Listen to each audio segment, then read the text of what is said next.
وہ ان کے کھاتے میں ان کی منسٹری بھی نہیں تھی، بلکہ اس حکومت نے تو ان پہ یہ بھی ظلم کیا کہ ان سے ایک بندہ چھین لیا وزیر بنا کے۔ نہیں، وہ کہتے چھینا نہیں، وہ تو ہمارے تھے ہی کبھی نہیں۔ ان کا تو اب یہ دعویٰ ہے کہ وہ ہمارے تھے ہی کبھی نہیں۔ اب وہ یہ نہیں سمجھاتے زیادہ تفصیل میں کہ اگر تھے نہیں تو سینیٹر وہ کیسے بن گئے۔ تو صاحب صاحب پھر اس پہ یہ سوال کھڑا ہوتا ہے کہ اگر دباؤ کم ہوا ہے ان پہ تو کیوں کم ہوا ہے؟ آخر ہر چیز کی ایک حد بھی ہوتی ہے۔ ایک تو یہ کہ دیکھیں جو امید تھی خان صاحب سے، اور یا امیدیں تھیں، کس کی؟ اور یعنی عوام کی بھی تھی، سب جو دباؤ ڈالنے والوں کی جو ان کے اقتدار کے خواہش مند تھے، متمنی تھے، اور یہ خوش فہمی بھی تھی کہ ان کی حکومت ماضی کی حکومتوں سے ہر حوالے سے وہ مختلف ہوگی اور بہتر ہوگی۔ لیکن ابھی تک جو کچھ ہوا ہے، دیکھیں عوام کا پیمانہ صبر لبریز ہو چکا ہے۔ آج اس شدید سردی کے موسم میں آپ اگر مختلف شہروں سے آٹے کے حصول کے لیے قطاریں دیکھیں لوگوں کی، اور وہ اتنا مہنگا، ٹھیک، وہ اس کے تفصیل میں جانے کی ضرورت نہیں ہے۔ ورکرز بھی مایوس ہو چکے تھے۔ ایک تو پہلے جب ورکروں نے حکومتوں کی تشکیل دیکھی اور اس میں دیکھا کہ جی پورے خیبر پختونخوا میں محمود خان کو چنا گیا، پورے پنجاب میں بزدار صاحب کو چنا گیا، یہاں پہ وزیروں کی جس طریقے سے، تو ورکر تو اس وقت اس کا پیمانہ صبر لبریز ہو چکا تھا۔ پھر خود ان کے ایم این ایز اور ایم پی ایز کا بھی پیمانہ صبر لبریز ہو چکا ہے۔ مثلا آپ دیکھیں جب خیبر پختونخوا میں جو ان کے اپنے ایم این ایز ہے، وہ جب سوچتے ہیں کہ یار جو بندہ ہم سب میں پی ٹی آئی کے لیے قربانیوں میں بھی سب سے پیچھے تھا اور صلاحیت میں بھی سب سے، ان کو ہمارے اوپر لیڈر بنا دیا گیا۔ جب پنجاب والا یہی سوچتا ہے، پھر ادھر جب یہ لوگ سوچتے ہیں پرویز خٹک اور فلاں وہ کہے یار میں غیر اہم، اور ادھر جو ہے مراد سعید اہم، وہاں پہ شہریار آفریدی اہم، وہاں پہ فیصل واؤڈا اہم، تو ان کے دلوں پہ کیا گزرتا ہے؟ اس لیے مجھے لگتا ہے کہ دھیرے دھیرے وہ اداروں کا بھی وہ پیمانہ صبر لبریز ہوتا جا رہا ہے، کیونکہ اگر کوئی بھی حکومت ہو، آپ کی کتنی ہی پیاری ہو، کتنی وہ ہو، لیکن اگر آپ کو سچویشن ایسی بنتی جا رہی ہو کہ آپ کو ملک اور اس حکومت یا اس شخصیت میں سے ایک کا انتخاب کرنا پڑے، تو پھر ظاہری بات ہے کہ ادارے بھی تو دوسری طرف جاتے ہیں نا۔ نہیں صافی صاحب، تو پھر آپ یہ کہنے کی کیا کوشش کریں کہ یہ دباؤ ان اتحادی جماعتوں پہ اس لیے کم کیا گیا ہے کہ عمران خان صاحب پہ دباؤ بڑھے، یا یہ کہ ان کو پیغام دیا جا رہا ہے کہ بس اب بہت ہو گیا، ہمارا بھی صبر جو ہے لبریز ہو گیا ہے اور اب ہم کوئی تبدیلی، ہم آلٹرنیٹیو دیکھنا شروع کر دیں گے؟ نہیں، دو چیزیں ہو رہی ہیں۔ پہلی بات تو یہ کہ یہ تو آپ بھی جانتی ہیں اور آپ نے بھی دیکھا ہوگا کہ اس حکومت کو چلانے کے لیے اور اس کو ڈیلیوری کے قابل بنانے کے لیے جتنا سپورٹ اور جتنا تعاون اس کو تمام اداروں کی طرف سے پرووائڈ کیا گیا، وہ کم از کم جب سے میں صحافت میں ہوں تو کسی جمہوری حکومت کو میں نے نہیں دیکھی تھی۔ صحیح۔ اچھا، پھر جس میں فیسیلیٹیشن کہتے ہیں یا ہاتھ بڑھانے کا، اس میں بھی آخری حدیں پار کر دی گئی۔ مثلا آپ خارجہ محاذ پہ بھی ان کے لیے آرمی چیف چاہ کے سعودی عرب سے بھی معاملات بہتر کرائیں، یو اے ای سے بھی بہتر کریں، چین کے ساتھ آپ بگاڑیں پھر وہ جا کے بہتر کریں، کسی اور کے ساتھ یہ بگاڑیں وہ جا کے بہتر کریں۔ جس طرح آپ سیاست میں دیکھیں نا، سیاست میں عمران خان صاحب کے کور ٹیم بگاڑتی ہے اور پرویز خٹک اور وہ لوگ پھر جا کے سنجرانی صاحب منت ترلا کر کے ان کے لیے بنانے کی کوشش کرتے ہیں۔ پرویز خٹک صاحب بھی کور ٹیم کا ہی حصہ ہے نا، آپ ایسے تو نہ کریں، آپ نے تو بالکل ایسے بات کریں جیسے وہ بعد میں آئے ہیں، چیف منسٹر رہے ہیں وہ کے پی کے۔ وہ کسی زمانے میں تھے، اب وہ مغضوبین میں ہیں۔ اچھا، ٹھیک ہے، وہ تو، اور اسی وجہ سے تو ان کو وزیر اعلیٰ مثلا یہ عجیب فلسفہ تھا کہ کہتے ہیں کہ الیکشن فیئر ہوا ہے، اور ہمارے پرویز خٹک صاحب کی پرفارمنس اتنی شاندار تھی کہ انہوں نے پچھلی مرتبہ سے سیٹیں بڑھا دی، لیکن پھر بھی ان کو وزیر اعلیٰ نہیں بنا رہا ہوں۔ ان کو وہ پروموشن دے کے سینٹر میں لے آئے ہیں نا۔ کیا پروموشن دے دیے گئے؟ دیکھیں نا، وہ سارے جو کرائسس مینجمنٹ ہوتی ہے وہ پوائنٹ مین ہے۔ اب جہانگیر ترین صاحب ہیں اور پرویز خٹک صاحب ہیں، جہانگیر ترین صاحب کی پوزیشن دوسری ہے۔ جہانگیر ترین صاحب تو پوری حکومت بھی چلا رہے ہیں۔ آئی تھاٹ زلفی بخاری صاحب چلا رہے وہ تھے۔ تو نہیں وہ ٹف کمپٹیشن ہے ان میں. اچھا ہاں 2 ڈیپیوٹی پی ایمز ہیں. 2 ڈپٹی پی ایم میں کچھ حوالوں سے زلفی بخاری طاقتور ہے, کچھ حوالوں سے وہ طاقتور ہیں, اور وہ وزیر بناتے ہیں, وزیر گراتے ہیں. پرویز خٹک صاحب بیچارے تو اپنے لیے اچھی وزارت بھی نہیں لے سکتے اپنی مرضی کی. تو میں وہ دوسری بات کر رہا تھا کہ دیکھیں وہ ساری چیزیں ان کے لیے کی گئی, معیشت میں بھی اور باقی ساری چیزیں بھی, لیکن اس کے باوجود بھی کچھ نہیں ہو رہا. تو اب مجھے لگتا ہے کہ یہ جو لوگ انہوں نے مختلف اتحادیوں نے دباؤ بڑھانا شروع کیا ہے, یہ اس لیے نہیں ہے کہ یہ حکومت کے خاتمے کا آغاز ہے صحیح یا حکومت کی مشکلات بڑھانے کے لیے ان کو کیا گیا ہے, ٹھیک ہے, بلکہ اس حکومت کو یہ میسج دیا جا رہا ہے کہ آپ کے پاس وقت کم ہوتا جا رہا ہے, مہلت ختم ہوتی جا رہی ہے, آپ ڈیلیوری کریں, نہیں تو پھر اگر کچھ اور ہوتا ہے تو ہم آپ کو نہیں بچا سکیں گے. بیسکلی پیغام دیا جا رہا ہے کہ پل اپ یور ساکس, جس کو انگریزی میں کہتے ہیں نا, کہ اب کام کرنا شروع کریں. ایک تو دیکھیں ایک اس سے پہلے ایک اور چیز بھی مجھے اس طرح لگتا ہے کہ کچھ عرصے سے جو پاکستان کی سیاست میں جو پولرائزیشن ہے, ایون میں اس میں میڈیا بھی شامل کروں گا, پھر کچھ ریسنٹ پاسٹ میں عدلیہ کے ساتھ بھی اس طرح کے واقعات ہوئے, تو شاید ہماری اسٹیبلشمنٹ کی طرف سے اب اس پولرائزیشن اور ان تلخیوں کو انڈو کرنے کی کوشش کی جا رہی ہے. صحیح. اور وہ یہ کوشش ہو رہی ہے کہ اس ملک کو نارمل پوزیشن میں لایا جائے. آپ اگر ریسنٹ پاسٹ میں ایک تو مسلم لیگ نون کی قیادت کو جس طرح ریلیف ملا, پیپلز پارٹی کی قیادت کو جس طرح ریلیف ملا, آپ بالکل ریسنٹ پاسٹ میں اگر کچھ تقرریوں اور تبادلوں کو دیکھیں تو اس سے لگتا ہے کہ وہ یہ شعوری کوشش ادھر سے ہو رہی ہے کہ ملک کی تمام سیاسی جماعتوں کے ساتھ بھی یا میڈیا کے ساتھ اور سول سوسائٹی کے ساتھ اس تعلق کو تھوڑا سا نارمل کر لیا جائے. تو اس کے لیے صحیح. لیکن دوسری طرف ہم دیکھ رہے ہیں کہ حکومت کی طرف سے اور عمران خان صاحب کی طرف سے بالکل شعوری طور پر ان کوششوں کو سبوتاج کرنے کی کوشش کی جا رہی ہے. یہ سیبوٹاج کرنے کی کوشش پہ ہم بات کریں گے آفٹر اے شارٹ بریک. ناظرین یہاں پہ لیں گے ایک بریک.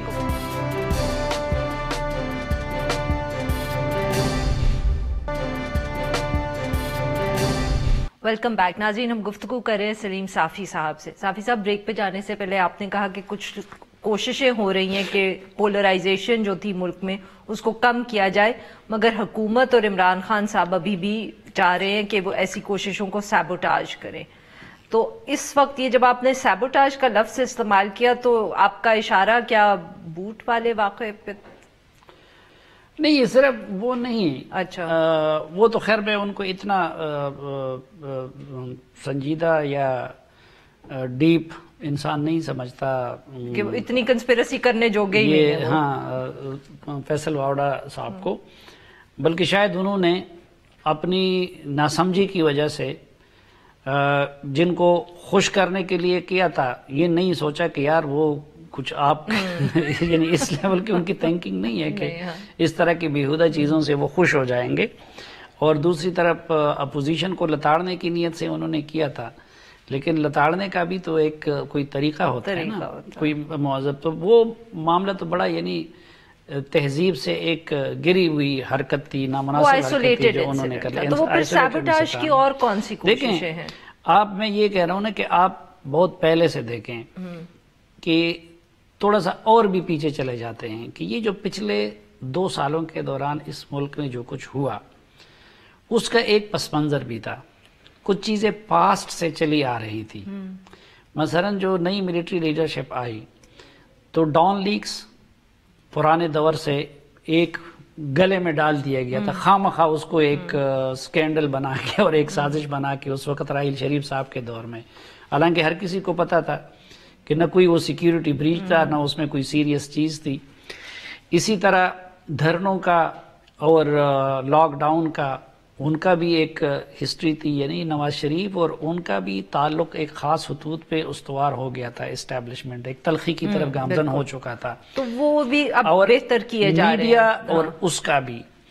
اچھا, وہ شروع میں کچھ انڈو کرنے کی کوشش کی گئی، لیکن وہ ماضی کا بیگیج اتنا زیادہ تھا کہ وہ نہیں ہو سکا، بلکہ الٹا وہ کنفرنٹیشن بڑھ گئی، اور اس تناؤ اور کشیدگی کی وجہ سے عمران خان صاحب کو یہ سپیس مل گیا، اور پھر سب ادارے ایک جنگی کیفیت میں آپ کو نظر آئے، جوڈیشری بھی بالکل ایک جنگی کیفیت، خصوصاً ثاقب نثار صاحب کے دور میں میڈیا لگ رہا تھا 2 مہینے میں بھی ہاں کہ اپنے سروائیول کی جنگ لڑ رہا تھا، ادھر سے عمران خان صاحب کو ایک مل گیا تھا، پھر نواز شریف کے لہجے میں اپنی ایک تلخی تھی، تو ابھی آپ نے دیکھا کہ ایک تو سب اپنی اپنی جگہ پہ لگتا ہے آ رہا ہے، اس لیے مسلم لیگ نون نے بھی، یہ صرف پہلی اٹیمپٹ نہیں ہے، آپ نے دیکھا ہوگا کہ حکومت بننے کے بعد کچھ عرصے کے لیے بھی نواز شریف صاحب اور مریم صاحبہ مکمل خاموش ہو گئے تھے، تو اس کو تھوڑا سا، اور دوسری طرف سے بھی عمران خان صاحب کو مجبور کر کے ان کی مرضی کے خلاف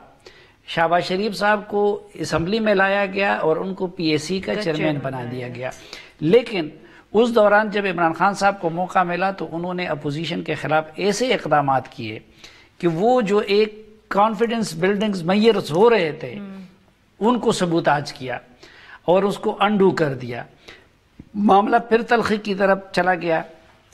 ابھی آپ دیکھیں یہ کچھ لوگ اس کو ابھی سروسز ایکٹ میں ترمیم سے جوڑ رہے ہیں، لیکن میں نہیں سمجھتا کہ اسپیسیفکلی اس پہ کوئی ڈیل ہوئی ہے۔ یہی میں کہ آپ کی بیسکلی بات سے سمجھ آ رہا ہے کہ آپ کہہ رہے ہیں کہ پولرائزیشن پہلے سے شروع ہوئی تھی، عمران خان صاحب انٹرڈ دا پکچر لیٹر، اور اب بھی وہ جو ختم کرنے کی کوشش ہے اس کو ہمیں ماضی کی اس تلخی سے جوڑنا چاہیے، صرف پی ٹی آئی کی حکومت اور عمران خان صاحب سے نہیں۔ دیکھیں پولرائزیشن بڑھ گئی تھی نواز شریف کی حکومت میں اور جنرل راحیل شریف صاحب کی قیادت میں، صحیح، جب ملٹری کی نئی قیادت آئی اس کو نارمل کرنے کی کوشش کی، لیکن بدقسمتی سے ماضی سے جان نہیں چھڑایا جا سکتا۔ اس وقت نواز شریف صاحب بھی بڑے موڈ میں تھے نا، کبھی ٹویٹ واپس لے لے، یہ کر لے۔ سب running out of time, sorry میں نے آپ سے فواد چودھری صاحب کا بھی پوچھنا ہے، میرے خیال میں فواد چودھری سے یہ معاملہ زیادہ اہم ہے۔ اچھا چلیں آپ مکمل کر لیں، بٹ وہ بھی آپ نے مجھے جواب دینا۔ پھر الٹا وہ جو تلخی ختم کرنے کی کوشش تھی اداروں کے مابین، وہ الٹا اور بھی مزید تلخی میں ہو گئی۔ اس کے نتیجے میں عمران خان صاحب وزیر اعظم بن گئے، نواز شریف صاحب کا وہ انجام ہوا، میڈیا کا یہ انجام ہوا، زرداری صاحب کا وہ انجام ہوا۔ وہ ابھی کچھ عرصے سے میں نے آپ کو بتا دیا کہ ہمیں ستمبر اکتوبر سے یہ چیز نظر آ رہی ہے، کیونکہ ستمبر اکتوبر سے نواز شریف اور زرداری صاحب کا بیانیہ وہ اداروں کی بجائے ان کی تنقید کنفائن ہو گئی ہے عمران خان صاحب تک، بالکل صحیح، اور ادھر سے ان کو بھی ریلیف ملنا شروع ہو گیا۔ وہ ابھی ریسنٹ پاس میں ہم دیکھ رہے ہیں کہ عمران خان صاحب دوبارہ اس کو سبوتاج کرنے کی کوشش کر رہے ہیں، تو یہ بھی ہو سکتا ہے کہ ملک کو نارمل کرنے کی جو کوششیں ہو رہی ہے اس کو عمران خان صاحب جس طرح سبوتاج کر رہے ہیں، تو شاید ان پہ تھوڑا سا دباؤ ڈالنے کے لیے یہ جو اتحادیوں کو ان کی خاطر مینج کرنے کا سلسلہ تھا اس کو ذرا کم کر دیا گیا، صحیح، تاکہ وہ اس کو سیبوٹاج نہ کر سکیں۔ تو صافی صاحب اس کے اندر اب ایک تو یہی کہ فواد چودھری صاحب نے جو آج پنجاب حکومت پہ تنقید کی، یہ بھی آپ اس بگر پکچر کا حصہ دیکھ رہے ہیں یا نہیں، یہ اس کا کوئی اس سے تعلق نہیں ہے؟ مجھے اس کے بھی وہ نظر آ رہے ہیں کیونکہ پنجاب کے اوپر تو بہت یہ رہی ہے نا فکر رہی ہے کہ پنجاب میں گورننس کا بھی ایشو ہے، پورے پنجاب میں اگر آپ دیکھیں تو پورے پنجاب کے تمام ایم پی ایز، تمام شہری، تمام صحافی، تمام پتہ نہیں کیا کیا، اس میں سے بزدار صاحب کے حق میں آپ کو 3 لوگ نظر آئیں گے۔ ایک ان کے فیملی کے لوگ ہوں گے، ٹھیک ہے کہ وہ خوش ہوں گے، obviously، دوسرا عمران خان صاحب ہیں، صحیح، تیسرا درمیان میں ایک اور شخصیت ہے، نام لینا مناسب نہیں ہے، ٹھیک ہے۔ اب پھر یہ کہ یہ بہت پہلے سے خلوتوں میں تو ہر ایم پی اے، ہر ایم این اے، ہر پولیٹیکل ورکر سمجھتا تھا کہ یہ کیا ہو رہا ہے، بالکل صحیح، لیکن عمران خان اور یقیناً عمران خان صاحب تک وہ رپورٹس بھی آ رہی ہوں گے، تو کیا ہم یہ کہہ سکتے ہیں کہ پنجاب میں اب تبدیلی آئے گی؟ صرف ایک بندہ پورے پولیٹیکل لاٹ میں ان کی کارکردگی سے نہ صرف یہ کہ مطمئن تھا بلکہ ان کی تعریف کرتے تھے، ان کو وسیم اکرم پلس کرتے تھے۔ نہیں، پرویز الہی کدھر، عمران خان صاحب نہیں، عمران خان صاحب کو چھوڑ کے اتحادیوں میں فواد چودھری صاحب کی یہ تنقید، یہ بذات خود عمران خان صاحب پہ تنقید ہے، ان کے انتخاب پہ تنقید ہے، وہ جس بندے کی تعریف کر رہے ہیں ان کو وہ تباہی کا ذمہ دار قرار دے رہے ہیں. تو آپ مجھے بتائیے، فواد چودھری صاحب ہمارے بھی دوست ہیں، آپ کے بھی ہیں، تو کیا وہ اس طرح کا کام؟ فواد چودھری صاحب تو بہت سوچ سمجھ کے جو بھی کرتے ہیں، سوائے جب وہ اچھا we are running out of time Safi sahab. تو کیونکہ جو آپ نے لارجر پکچر کی بات کی نا، آئی ول کم بیک ٹو دیٹ. تو کیا اس کے اندر، کیونکہ پچھلے دنوں میں بہت بات ہوئی ہے، ہم کرتے بھی رہے ہیں کہ میڈیا کے اوپر پابندیاں بہت بڑھ گئی ہیں، پریشر پڑ گیا ہے، آپ کی باتوں سے تو لگ رہا ہے کہ اس میں بھی اب ہمیں امپروومنٹ نظر آئے گی. مجھے تو بہتری کی امید نظر آ رہی ہے، کیونکہ یہ معاملہ بہت پیک تک چلا گیا ہے. جو میڈیا کا حال ہو رہا تھا اس دوران، مثلا کسی جمہوری ملک میں وہ اس کا ہم نے کبھی تصور بھی نہیں کیا تھا. اور میرے خیال میں کہیں یہ سوچا جا رہا ہے کہ یہ میرے خیال میں ریئلائزیشن ہو رہی ہے. اور جب انہوں نے خود بھی یہ دے کہ بھئی وہ ہم جو ڈومیسٹک فرنٹ پہ، مثلا ہمیں باہر اگر جنگ کی سچویشن درپیش ہے تو اس کے لیے ضروری ہے کہ ہم ڈومیسٹک فرنٹ پہ ایک دوسرے کے ساتھ جنگی کیفیت ختم کر لیں. تو یہ ریئلائزیشن وہاں نہیں ہوگی تو کس کو ہوگی؟ اور اس لیے میں نے کہا کہ بدقسمتی سے عمران خان صاحب یا پچھلے سالوں میں جو میڈیا کی ہینڈلنگ جس طریقے سے ہو رہی تھی، تو وہ ساری جنگ کا فوکس یہاں پہ کر دیا گیا تھا. اور مجھے تو لگتا ہے، یعنی میں پر امید ہوں کہ انشاءاللہ نیئر فیوچر میں معاملات کچھ بہتر ہو جائے. صرف پی ایم ایل این کو ریلیف نہیں، ہمیں بھی ریلیف ملے گا. لیکن پی ایم ایل کو شاید کچھ اس کی وجہ سے ملی ہو، ہمیں شاید ملکی طرح مفاد میں جو بھی ہے، بٹ ریلیف ہوتی ہے، چاہے ادھر سے آئے چاہے ادھر سے آئے. Former Balochistan chief minister. لیکن اللہ کرے کہ ہم بھی اسی طرح ریسپانسبل بن جائے. بالکل. جو ماضی میں ہم نے بھی کیا تھا نا، کہ جرنلسٹ کی بجائے کوئی ہم میں سے جج بننے لگا تھا، کوئی مفتی بننے لگا تھا، کوئی کیا کر رہا تھا، کہ ہم بھی وہ سلسلہ. اور میرے خیال میں دیکھیں، ہر ایک کو اپنے اپنے حصے کی مار پڑ گئی. اب ہونا چاہیے کہ ہر ادارہ، ہر فرد اپنی اپنی جگہ پہ کچھ عبرت لے کے آگے ایک نارمل پاکستان میں نارمل طریقے سے جو آئینی حدود ہے اس کے اندر سفر کا آغاز کرے. بالکل صحیح. بہت بہت شکریہ سلیم صافی صاحب، آپ نے ہم سے بات کی. ناظرین، یہاں پہ لیں گے ایک چھوٹا سا بریک. جب ہم بریک سے واپس آئیں گے تو ہم بات کریں گے افغانستان کی اور وہاں کی پیس ٹاکس کی. اسٹے ود اس.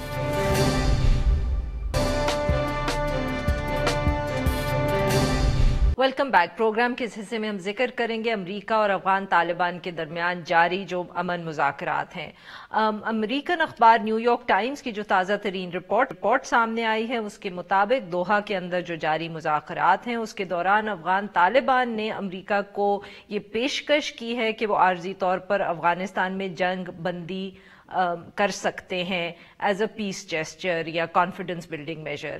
یہ کوئی ابھی زیادہ تفصیل اس حوالے سے سامنے نہیں آئی کہ کتنے دن کا ہوگا، پرماننٹ ہوگا، ٹیمپرری ہوگا، اس کے بعد کیا ٹاکس آگے بڑھیں گی. مگر پھر بھی کیونکہ اس سے پہلے افغان طالبان سے امریکنز کی یہ بار بار صاف پتا تھا کہ خواہش تھی کہ اس طرح کا کوئی اعلان سامنے آئے افغان طالبان کی طرف سے، مگر یہ پہلی دفعہ اطلاعات آ رہی ہیں کہ افغان طالبان جو ہیں یہ ایک کانفیڈنس بلڈنگ میجر کرنے کے لیے تیار ہیں. اس لیے پھر سے ایک دفعہ یہ امید بند رہی ہے کہ شاید سچ مچ کوئی بہت بڑا میجر بریک تھرو ہونے لگا ہے جو ٹاکس ہو رہی ہیں امریکہ اور افغان طالبان کے دوران.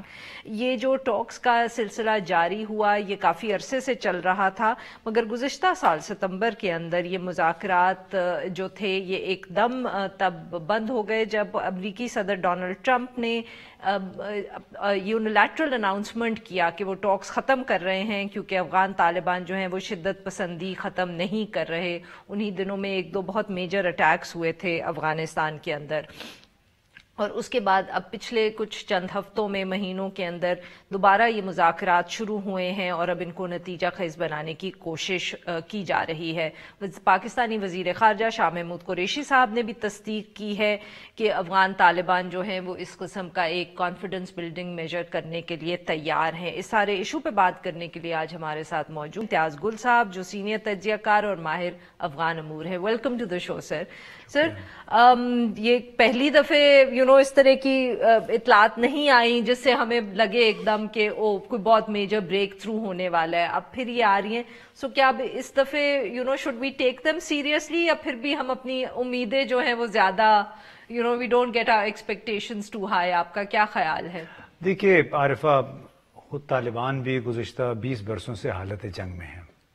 افغانستان پوری قوم جو ہے وہ تقریباً 40 برسوں سے حالت جنگ میں ہے. دوسری طرف امریکی صدر ٹرمپ اپنے انتخابات کے لیے ابھی میدان میں کودنے والے ہیں. تو ان تمام چیزوں کو اگر سامنے رکھیں تو آپ یہ غور کیجئے کہ ہمارے وزیر خارجہ شاہ محمود قریشی نے یہ اعلان کہ طالبان راضی ہو گئے ہیں جزوی فائر بندی پہ، یہ واشنگٹن میں جا کے کیا. واشنگٹن سے ان کی جو خصوصی نمائندہ ہیں ایلس ولز اگلے 48 گھنٹے میں پاکستان آ رہی ہیں. زلمے خلیلزاد گزشتہ 72 گھنٹوں سے وہ دوحہ میں ہیں. اور سب سے بڑھ کے جو 72 گھنٹوں کے دوران جو بات چیت ہوئی، جو طالبان نے اب پبلکلی کہا بھی ہے، اور میرا خیال ہے آپ کے پروگرام کی توسط سے شاید یہ بات پہلی دفعہ جا رہی ہے، کہ طالبان کے نمائندے نے کہا کہ گزشتہ 2 روز سے ہماری جو بات چیت ہوئی ہے دوحہ کے اندر زلمے خلیلزاد کے ساتھ، اس کا بنیادی تعلق تھا اس امن معاہدے کے ساتھ جو پہلے طے پا گیا تھا، اور وہ جو ریٹن اگریمنٹ کہتے ہیں فائنل ہو گیا تھا جب اب اسی پہ انہوں نے دوبارہ بات چیت شروع کر کے، اور اب ان کا یہ کہنا ہے کہ اس پر دستخط کرنے کی جو تقریب ہونی ہے اس کی جزیات تفصیلات طے کر رہے ہیں گزشتہ 2 دنوں سے. تو آپ لہٰذا انتظار کیجئے اگلے 2 دن 3 دن، شاید ایک اور ٹویٹ آ جائے جس میں اس تقریب کا اعلان کر دیا جائے جہاں پہ یہ دستخط ہونے ہیں. امتیاز صاحب، یہ تو بہت بڑی خبر دے رہے ہیں آپ بیسیکلی کہہ رہے ہیں کہ اب سب کچھ طے پا گیا، اب صرف یہ ڈیسائیڈ ہو رہا ہے کہ وہ تقریب کہاں ہونی ہے. کیونکہ اگریمنٹ تو کہتے تھے کہ جب وہ پچھلے ستمبر میں جب یہ بیان آیا تھا پریزیڈنٹ ٹرمپ سے when he called off the talks، تو وہ اگریمنٹ تو تب بھی تیار ہو گیا تھا. افغان طالبان تو تھرو آؤٹ یہ کہتے رہے اس کے بعد. تو اب آپ یہ کہہ رہے ہیں کہ وہ اب اس کو صرف یہ طے ہو رہا ہے کہ اس کو کہاں سائن کرنا ہے اور کس طرح سائن کرنا ہے، مطلب کہ وہ جو basically what it means is کہ جو کنڈیشنز ہیں دونوں طرف سے اس کے اوپر معاملات طے ہو چکے ہیں. اس پہ دیکھیے طالبان نے بہت واضح کر دیا تھا ستمبر ہی میں کہ جو معاہدہ ہم نے طے کر لیا ہے اس سے ہم نے انحراف نہیں کرنا ہے. امتیاز صاحب، اس کی کوئی تفصیلات آپ ہم سے شیئر کر سکتے ہیں کہ اس اگریمنٹ کے اندر کس قسم کی کوئی پوائنٹس ہیں جس کے اوپر دونوں سائڈز جو ہیں وہ متفق دیکھیے بہت تفصیلات تو باہر نہیں ہیں. البتہ جو معاہدہ یہ تھا کہ امریکی تمام افواج کوئی 18 سے 24 مہینے کے دوران افغانستان سے نکل جائیں گی. پھر امریکہ کے وہاں پہ 5 اڈے ہیں، صحیح، ان میں سے طے تو یہ تھا کہ 5 کے 5 اڈے ختم ہوں گے. اچھا، یہ بھی تھا. پھر معاہدے میں نہیں تھا یہ شامل کہ طالبان فائر بندی کریں گے عارضی، لیکن انڈرسٹینڈنگ یہ تھی کہ ایک دفعہ جب معاہدے پہ دستخط ہو جائیں گے تو اس کے نتیجے میں آٹومیٹکلی طالبان اپنی متشدد جو کارروائیاں ہیں وہ ختم کر دیں گے.